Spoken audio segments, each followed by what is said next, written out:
Hello, xin chào các bạn. Ở đây là nơi thực sự rất là đẹp. Ở đây là sân bay Cà Rồng Á nhé.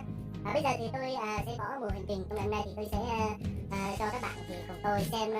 Hôm nay thì tôi làm cái clip để lấy cái máy bay Flycam này thử bay trong sân bay này cách thông minh mà tự động bay đi chạy theo xe xem như thế nào nhé.